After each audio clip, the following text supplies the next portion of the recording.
let's get this out of the way first and foremost. Am I salty?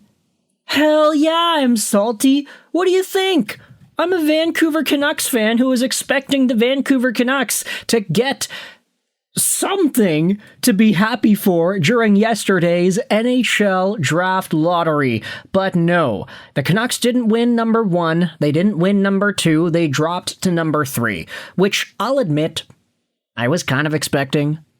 But I was hoping that they could have something to cheer for, and for the most part, with all the news about Pierre Dorion coming in potentially, and Jim Rutherford stepping down, and there being big changes in the organization whilst dropping to 3, it hasn't really been a peaceful 48 hours or so for Vancouver Canucks fans. So am I salty? Yes. Can we still make videos about this even though I'm salty? Also yes. Because today I wanted to talk about projected first overall draft pick Gavin McKenna, and what the Toronto Maple Leafs could do, and potentially where McKenna wants to play. You see, Toronto, as we all know and love, ended up winning the 2026 NHL Draft lottery. They're picking number 1, San Jose's picking number 2, Vancouver's at 3, Chicago's at 4, Calgary is at 6. You might be asking, Lego, what in the world are you doing? Why are you talking about Calgary? Well, just keep the Flames in the back of your mind for a sec here. Because Gavin McKenna, obviously, is a guy from Whitehorse in the Yukon Territory. Western Canadian kid. And he's a guy who is cousins with Connor Bedard, who is a primary Vancouver Canucks fan. You may think that automatically makes Gavin McKenna a Canucks fan either via proxy or what have you. He also was hanging out in Kelowna during the time the draft lottery actually took place, so he's in and around BC, right? And also, he played his WHL hockey with Medicine Hat. So, yeah, Alberta dude, if you wanted to say that. With that said, I wanted to go over to an article posted on MontrealHockeyFanatics.com that cites some commentary made by none other than Pat Steinberg, speaking out on the Flames Talk podcast about how Gavin McKenna expressed interest in becoming a Calgary Flame. Pat Steinberg said, "I know for a fact that Gavin McKenna wants to be a Flame. I know he would love to be a Flame. I know that. It has been confirmed to me by multiple different people that if Gavin McKenna were to become a Calgary Flame, he would jump at it and love to represent the organization." So, maybe I got things wrong in the video yesterday. You know, we spoke out about how these Western Canadian draft picks happen to all be Canucks fans. From Bedard, confirmed Canucks fan.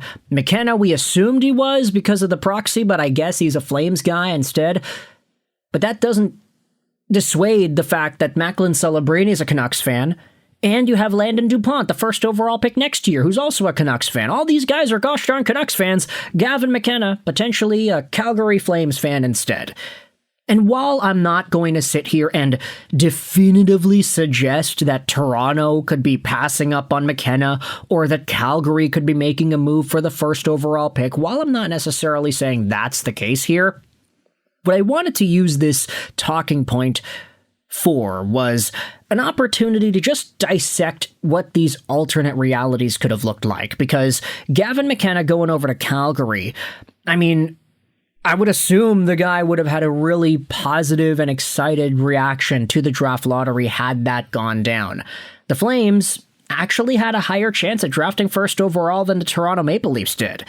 And you also have to question, you know, McKenna's going to go to Toronto.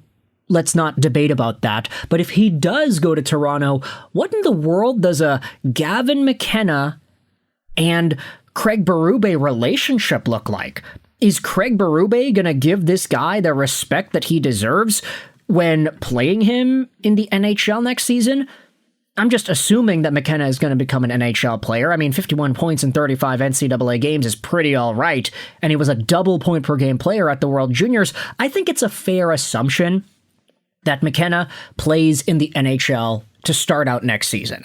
If he actually decides to take a second season in the NCAA, I'd admire that a lot. I'd think that that'd be a very good step for his development, but, if you're first overall, there's a lot of hype there, and I think that there's so much upwards momentum for first overall players that it's generally expected that you play in the National Hockey League right away. That's why if you take a look at NHL first overall picks by year, you'll see that over the past few decades, really, the only guy to not start in the National Hockey League right away was Owen Power. All these other dudes were on their NHL teams right away after being drafted, with the exception of Erik Johnson in 2006 and Alex Ovechkin in 2004. And this wasn't even technically the same thing because there was a lockout. That's why he didn't play right away. Other than Erik Johnson, Owen Power is the only guy that actually didn't start in the NHL right away. Everybody else did, and I would assume that Gavin McKenna is going to do the same thing with the Toronto Maple Leafs this upcoming year. You know what else is funny, too? The fact that the San Jose Sharks ended up winning that second overall pick. We've been talking this entire time about how San Jose could be one of the only teams, should they be placed second overall, that would be not interested in taking a Stenberg or a Malhotra at number 2. They probably would be taking a defenseman if you're trying to look at what their organization would be interested in. Obviously, it's not ideal to look at it and say, yeah, no, just pass up on the best player available and take the guy that you need more of positionally. But the fact is, we have seen this happen before in prior NHL drafts. I'm thinking very particularly about the 2022 NHL Entry Draft, because in that season, Juraj Slafkovsky went first overall, but then Simon Nemec went second overall to the New Jersey Devils. Why? Because the top 2 players BPA standing-wise were Logan Cooley and Shane Wright, and New Jersey didn't need a center. They already had Jack Hughes and Nico Hischier. So Nemec went second, Slafkovsky went first, Cooley went third because Arizona spent all of their scouting and projection talent evaluations on Cooley. They didn't really put too many resources into scouting Wright properly. And then the Kraken were like, okay, let's take this dude. And now you're taking a look at it, the guy who was drafted after Shane Wright's a 40-goal scorer in the National Hockey League. Or did he score 40 this year? Just 30. Let me correct myself on the fly here. Nope, he got 40. That's absolutely insane. So Gavin McKenna could be at the very beginning of a new draft era that we can see out of this 2026 crop of guys. It's going to be a good draft class, of course, and McKenna going over to Toronto. This is essentially John Chayka getting his Mitch Marner replacement as quickly as he got hired to be in that position in the first place, so I guess there's a positive there for John Chayka. Gavin McKenna, everybody. First overall pick, potential Toronto Maple Leaf, a guy who wanted to play for the Calgary Flames, though? Is that the way we're going to be defining him in his career? It's also kind of funny because if you take a look at these other teams, I mean, Chicago, they also had a pretty good shot at getting the first overall pick. But as we've noted in previous videos, Chicago actually wasn't very interested in Gavin McKenna, especially after all the World Junior stuff. So with that said, you can let me know your thoughts in the comment section below. Thoughts on McKenna's preference to be a Flame, his inevitability in Toronto, and all this other stuff surrounding the draft as well. We can talk about San Jose, we can talk about the second overall pick, we can talk about Vancouver. Oh, believe me, we're going to be talking about Vancouver. But for now, thoughts in the comment section about Gavin McKenna. I hope you enjoyed this video. And bye.